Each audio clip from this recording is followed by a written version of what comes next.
look at the photo. They've got Trump posted the photos of the guy handcuffed on the ground, and there's another video of an angle from the side. You don't see any bleeding out the back, because I mean, if any of the guys he's running away from, if they were shooting, the bullet holes should have been in the back. You don't see the bullet holes there, so they missed.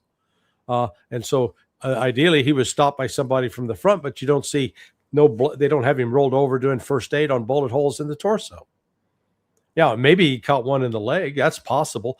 But again, if he caught one in the leg, where's the tourniquet? Where's the first aid? Because you can bleed out with a bullet wound to the leg, in particular if it hits the femoral artery. I said, this stinks. There's something not right about this. This is another video the team wants to show. I just want to go find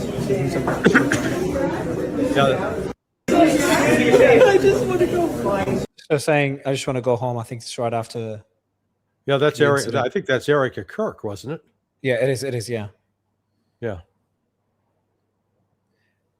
And if you can play the video of Kash Patel and others in the administration, KK, and then we'll go through the manifesto to get his thoughts. But if this was staged, why do you think it was? What's the intention behind it? It builds support for Donald Trump. His poll numbers, make him a sympathetic figure, build the narrative. Trump is being so effective, they keep trying to kill him. So one question I had earlier is Kash Patel didn't have any Secret Service around him. Is that expected? No, he shouldn't have Secret Service. He got FBI, got hostage rescue team, if he needs people around him. But in fact, what my FBI buddy told me, that the bureau personnel are fed up with Kash Patel. He's using hostage rescue team personnel to provide security for his girlfriend. That shouldn't be happening. And that the drinking problems that the Atlantic reported, that's what the FBI personnel are telling their friends on the outside. It's absolutely, from their standpoint, it's absolutely true. No, Kash Patel, he needs to be removed. He's another one that needs to be gone. There's rumors about him. They're planning to take him out, to fire him by April. I'm not sure if you've seen those rumors. Nothing confirmed. Well, we're in April, so let's get going. In fact, we only got 5 days left. Well, 4 days left in April.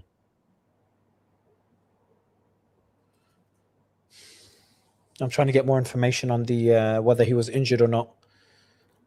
Yeah, that's, like I said, this is this kinds of sketchy details.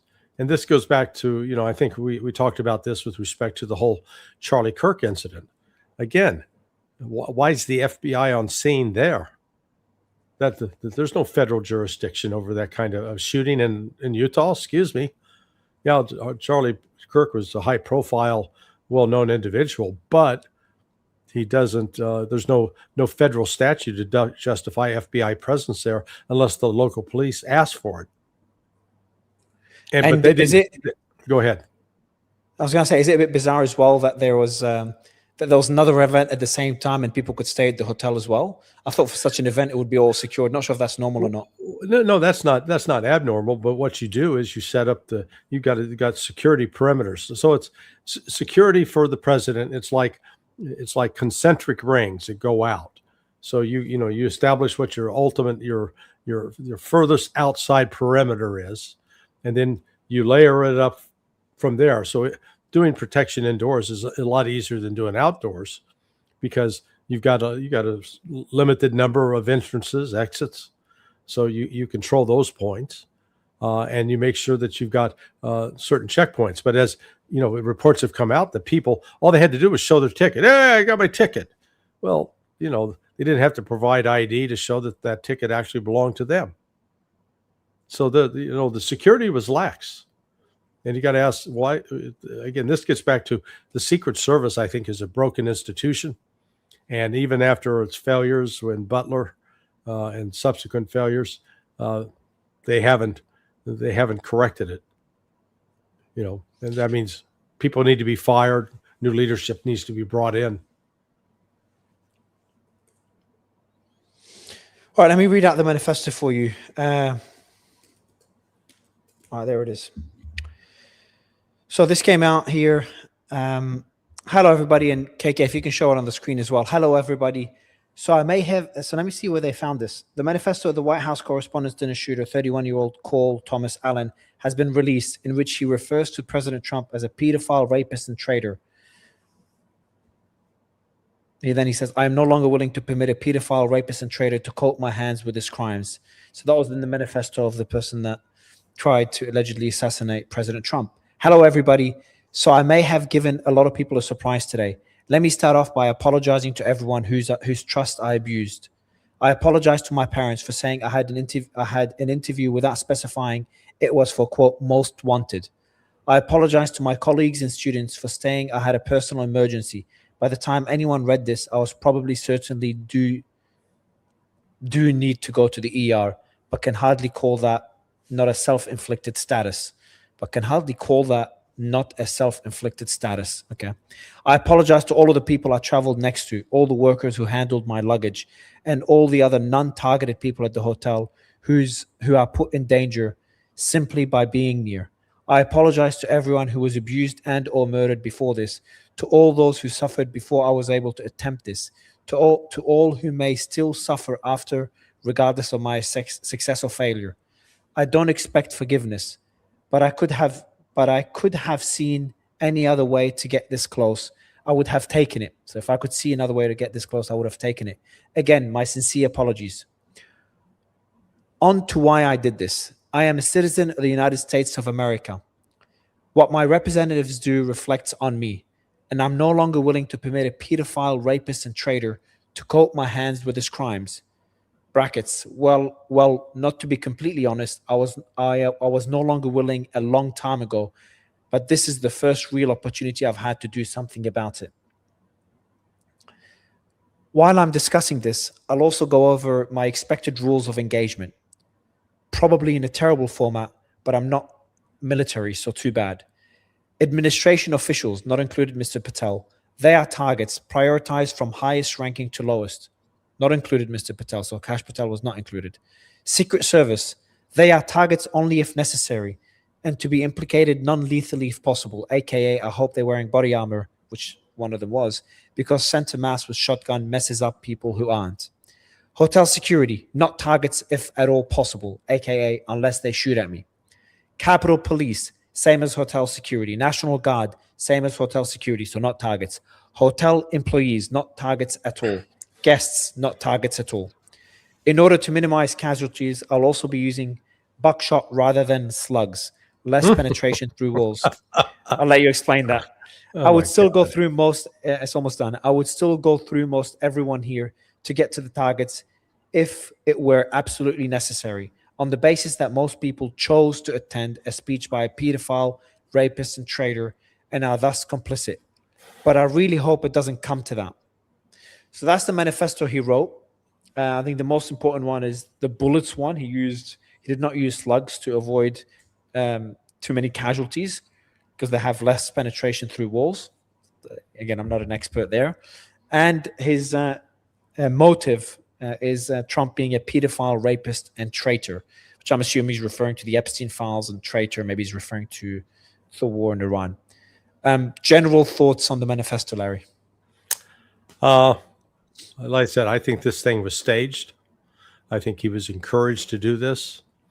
You know, the indictment that was brought against the Southern Poverty Law Center this last week actually provides a template for how this kind of thing is done.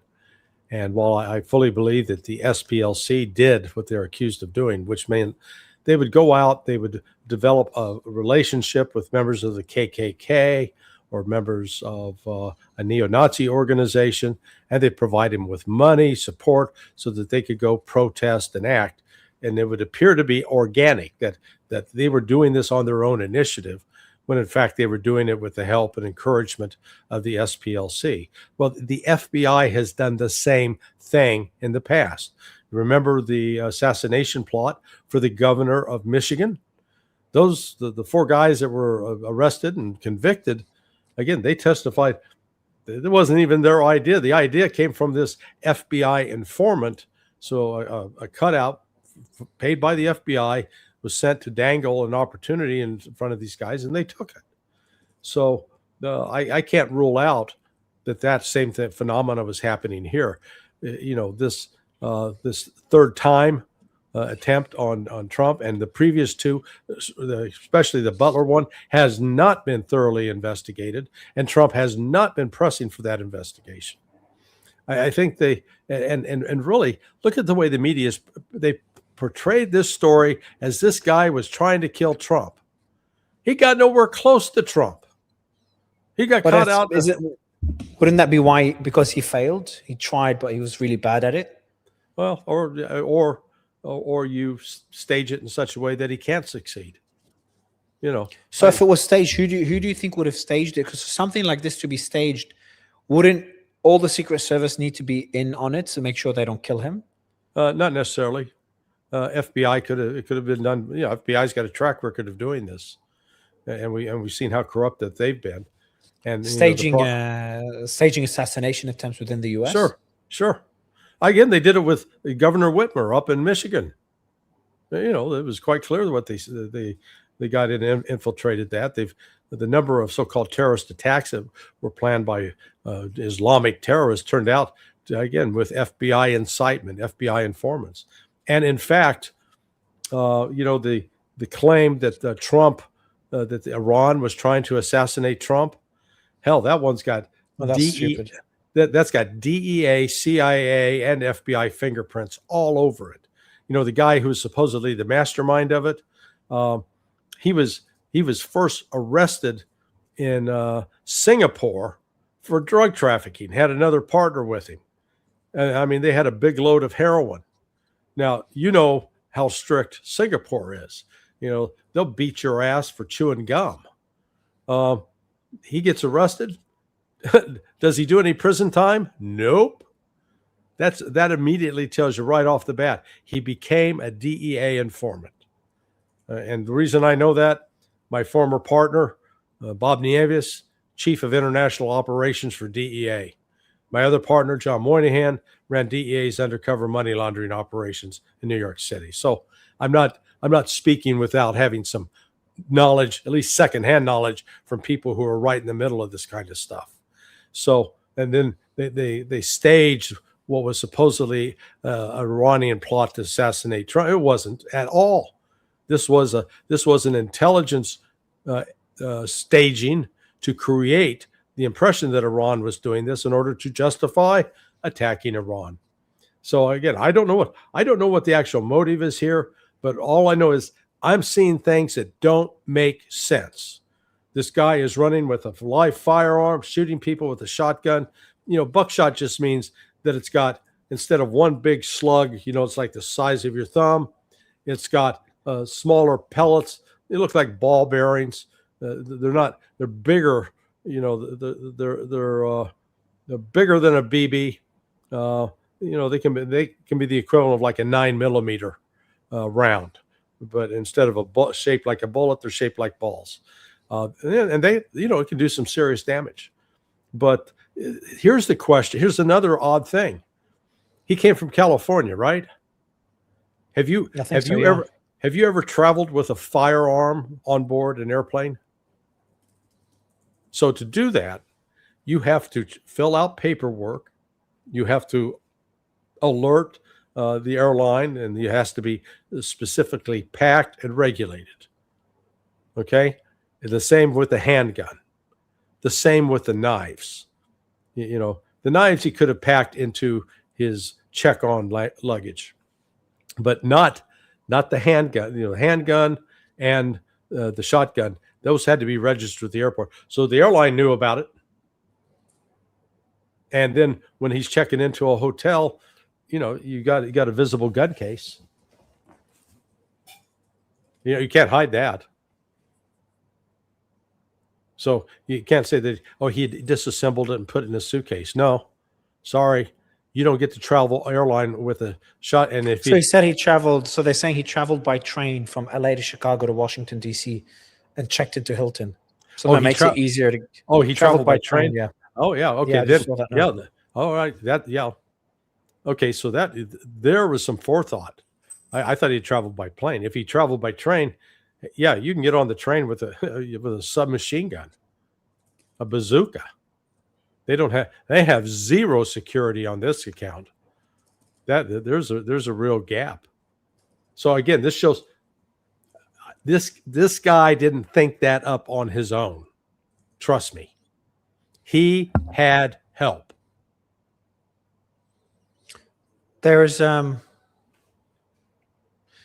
early indication suggests the suspect intended to target Trump. The attacker likely did not have direct access to the ballroom. He was stopped at the final checkpoint. Right. So he did get through a few checkpoints before the final one with the firearms. Right. Yeah, he got through one. At least got through one. It looked to me like he was caught between first checkpoint and second checkpoint. But again, this is when you look at the fact that I hadn't heard that transported by train. Yeah, right off the bat, somebody helped him plan this because they had thought it through. Because I guarantee you, this guy, I doubt if he was some sort of firearms enthusiast. Let's see if the evidence comes up. Was he a regular shooter at a gun range? I doubt it. And so then the issue of how do you move firearms across country? Even if you did, even if you tried to do it in a car, there are certain states that if you get pulled over with a firearm in your car, you can get arrested, like New Jersey. Is it possible that he was running very quickly? Is it also possible that he was tackled? Because, firing at someone running so quickly, they might have tried to fire at him because we've seen shots fired from what I understand. But they might have also tried to tackle him because he's sprinting so quickly. So maybe tackling someone because he's sprinting there and he's coming towards you, you might, it'd be quicker to just tackle him rather than pull out a gun, let him run past.